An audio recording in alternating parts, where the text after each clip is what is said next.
informative radio for the Sunshine State.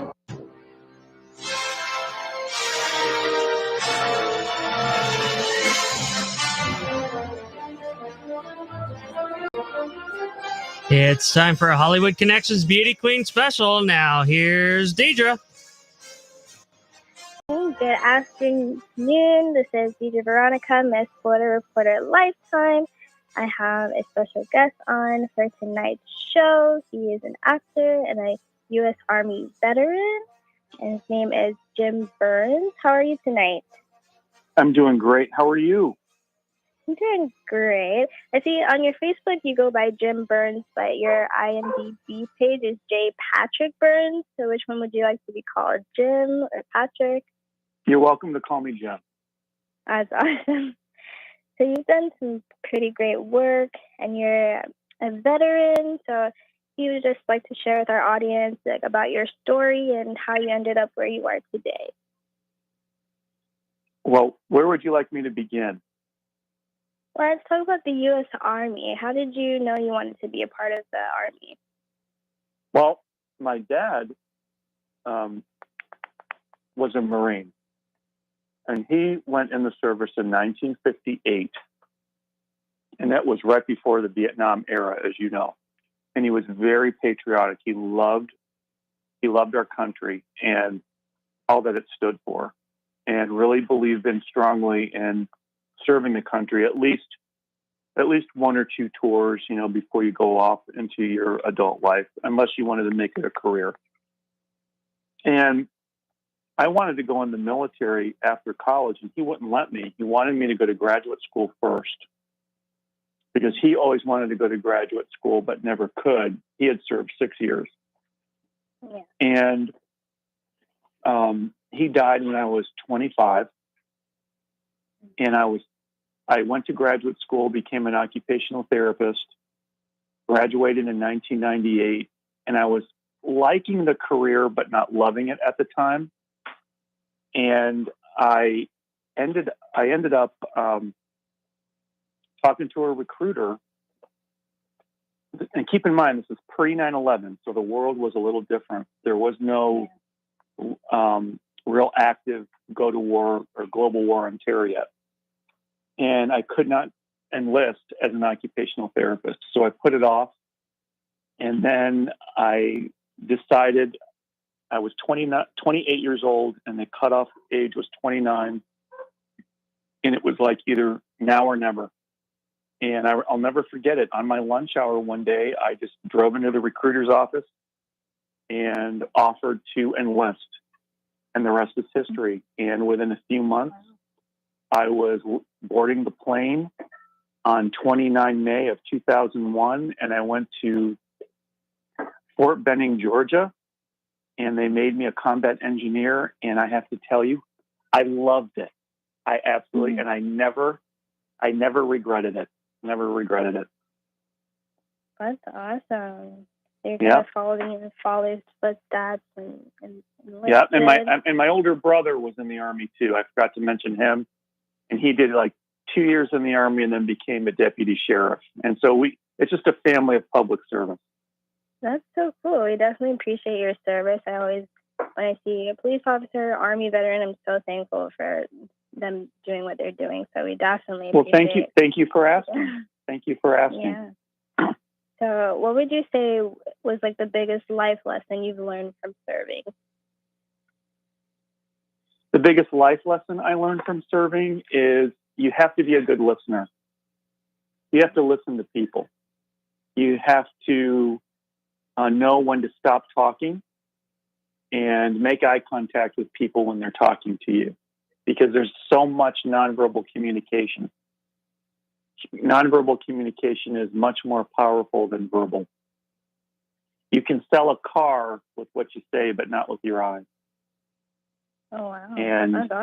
And so I think, now I had some hard lessons with that, but I think that's one life lesson, is learning how to be a good listener. And we don't emphasize that enough in our society, I don't think. No, that's definitely really great, because most people are like looking down at their phones and when someone's trying to talk to them, especially at restaurants. So making Yeah. eye contact is like a huge thing, especially in our technical world. I agree. So, I have a question for you, real quick, if you don't mind. yeah. I've got my Of course. earpods on. Am I allowed to put you on speaker and so that the people I'm with can listen to? Or Might not pick up on the radio. You might Oh, have okay. some echoing. Yeah, sorry about that. Okay. Oh no, it's okay. I want to do it right. So thank you. No What is problem. your We'll definitely I'm in What? North. I'm in Tennessee right now. What station is this again? It's This is 106.1 FM and AM 1340 here in Clearwater. 106.1 FM in Clearwater. That's wonderful. Thank you. You're welcome. We'll definitely send you the interview after so you can have the full audio. Oh, cool. And so I want to know, how did you decide to become an actor? Well, excellent question. Well, in fact, I was just discussing this with an old college friend tonight. I grew up in Catholic schools. And when you grow up, in a Catholic church, singing is heavily emphasized. So when I started out as a singer, we're always singing hymns. And when you go to Catholic school, they expect the students to lead the singing. And growing up, sometimes you would take turns cantoring or leading the hymns. Like you would literally get up on the altar or go by the microphone. And it wasn't unusual for one of us to do our part and lead a congregation of students singing. And and then as I got older and I started working, and then I would have, normal work stress or whatever, I always enjoyed singing in a choir at church because it was a good stress reliever. Yeah. And then as I got into my 40s, I had gotten a divorce, and I wanted to do something different, something new, like maybe take golf lessons or take an art class or link up with a personal trainer, just like life improvement. And I was singing more locally. I was doing cantoring and I was doing military events like the national anthem or singing for funerals or whatnot. And I wanted to get into some voiceover work. And I signed up to take a voiceover class, but it was in combination with acting. And I thought, well, that might be just a nice bonus. So I just did it. And I found I was actually pretty good at it. I actually enjoyed doing the monologue. And my acting coach said, have you ever thought about auditioning? And I kind of laughed. I thought, oh, this isn't going to lead to anything. And it actually did. And I actually got picked up for a couple movies, and I've got some voiceover projects that I'm working on as we speak. And I love it. I love the expression. I love being creative and just sharing ideas with people. And it's just been an amazing experience. And when I said the life lesson about learning how to listen, when you're on a set or when you are doing a voiceover, you have to know how to listen. If you don't listen well, you won't thrive. So it all comes together. That's awesome. That's great that you can try something new and then you become super successful in it. And what's been like a really cool experience you've had on the movie set?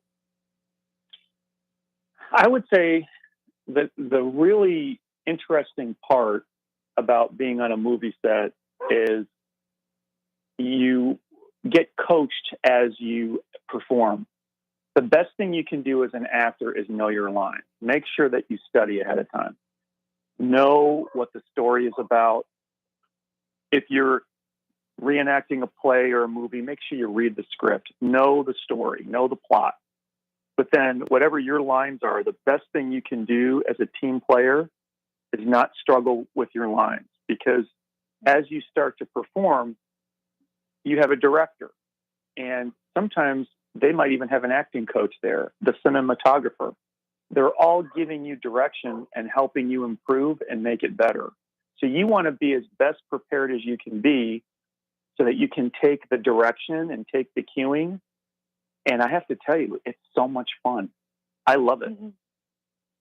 I love it when someone is like, you know, have their index and their middle finger and they're pointing them at you and they're going 3, 2, 1. You know, it's fun. It is so much fun. That's so cool. And it's so interesting that you say that, like, to know your lines and all these things. I love to watch the bloopers in movies. I know it. It's really funny. You know, and they're sometimes they're not funny at the time, but then when you think back, you're right. You're right. Yeah, that's so cool. So, are you going to the International Christian Film and Music Festival this year? You know, I'm not, but I am going to do the National Pastoral Musicians Conference in the summer. I've done 3 of those. And they have a cantor symposium there where you get coached on your singing and your performance and how well you present yourself. So that one I'm doing, NPM. That sounds awesome. So, for singing, what do you like the most about singing? Like, how do you prepare yourself to perform and sing a song? Well, I drink a lot of tea, which I am tonight. And the best thing is eat healthy and get plenty of sleep. You want to make sure you're well rested, good nutrition. You also like acting. You want to practice ahead of time. You want to be familiar with the music. You know, one of the blessings of performing in today's society is YouTube, because, you know, there are so many old performances, or even, I'm not even talking famous ones. I'm talking, you know, so many professors now of theater and music will put monologues on YouTube, and they will film themselves giving direction. I mean, I really think that you could almost earn a college degree now just by watching YouTube, you know. But in all seriousness,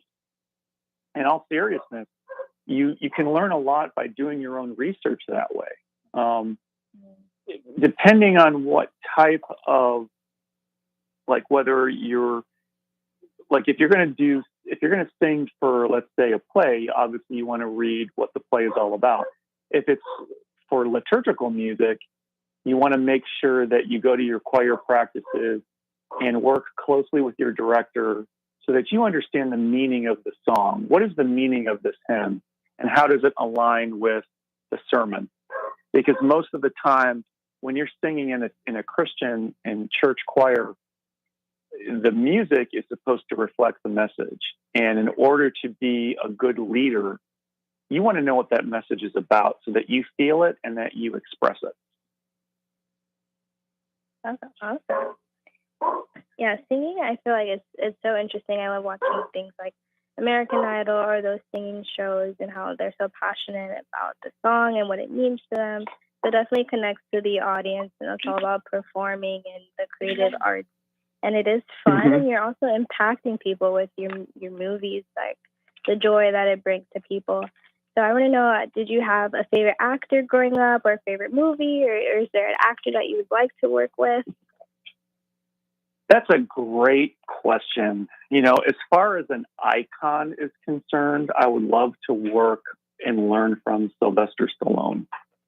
Yeah, he is one of my favorite actors. And he's, you know, aside from, you know, the Rocky, you know, he did a great job with Rocky, of course. That's his most, and he can, there's a gentleman that can play just about any role and do well in it. You know, one of my favorite movies from a long time ago was Cliffhanger. And the scene where he is with his, they never quite said whether she was his wife or his girlfriend, but it was after the friend fell off the wire. And he comes back home. He was coping with that loss. And there's a scene where he and the girlfriend are talking about their relationship and the loss. And that is where my notice of Sylvester Stallone as a method actor really came to being. And then there was an interview he gave with Joan Rivers. He was on the Tonight Show one time, and they were talking about how he would study and would learn over how he self-taught. And this is before YouTube, of course. So I was impressed with that. Another actor that's not as well known, but he's been in a lot of movies, was Jason Robards. He was also, he was a character actor, more or less. And that's how I envision myself. I think I like to immerse myself in characters. I don't see myself as like, the big star, but I see myself as adding depth to it. The actors, the characters that add depth and some meaning to a story. Those are the roles that I see myself in. And then, then the star quality can always go to like the Sylvester Stallones and the Matt Damons and all of that. And then, I'm good with that.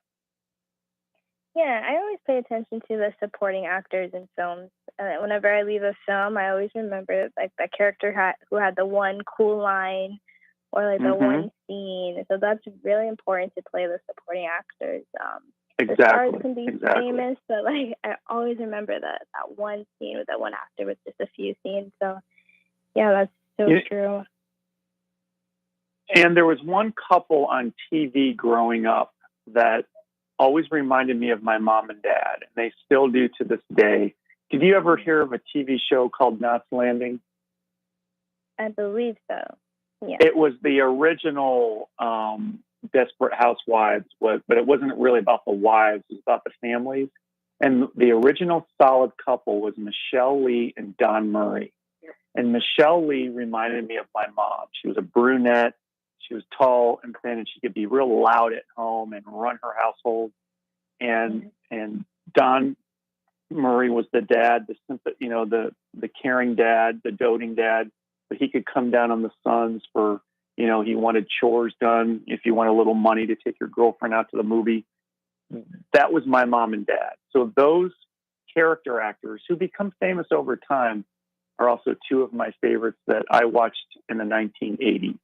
Growing up. That's so cool. That's awesome that you can see that represented on TV and that inspires you. So that's really cool. Do you have any upcoming projects you'd like to share that you can talk about?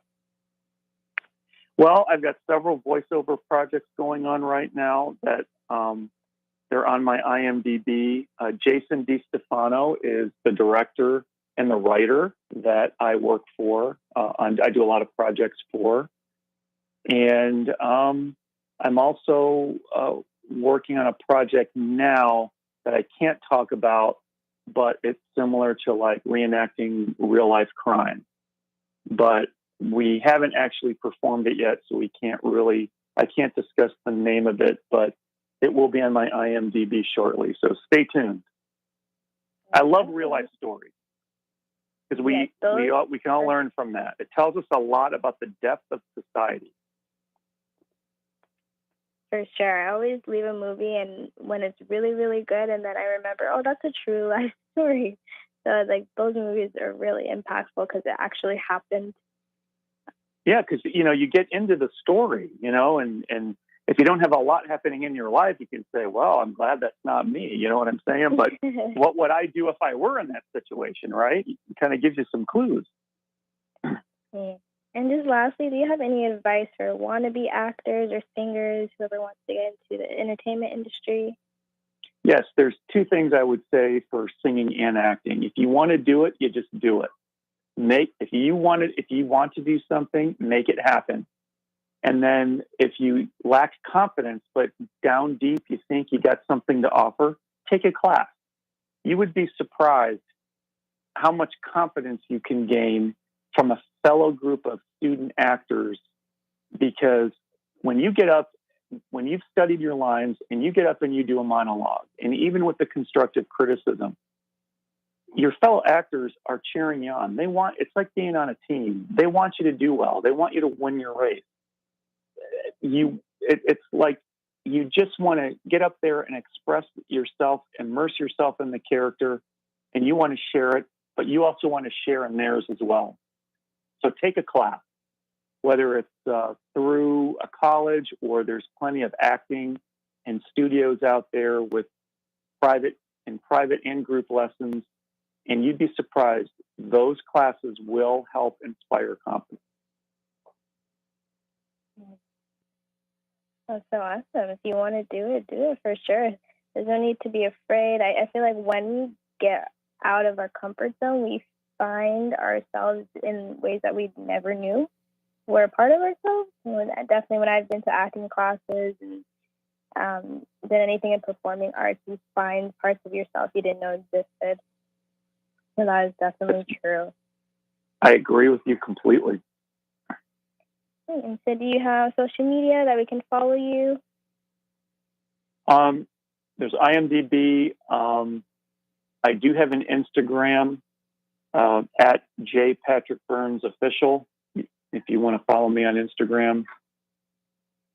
And I do have a Vimeo, J. Patrick Burns. Sometimes my acting reel is on there, and I put up monologues occasionally. But so far, to be honest with you, I'm keeping it pretty basic right now. Sounds good. We'll definitely follow you on there. And thank you so much, Jim. It was so nice talking to you. So nice talking to you too. I've really enjoyed this. Thank you for allowing me to share. Awesome. You have a great rest of your night. You too. God bless. Thank you. Bye.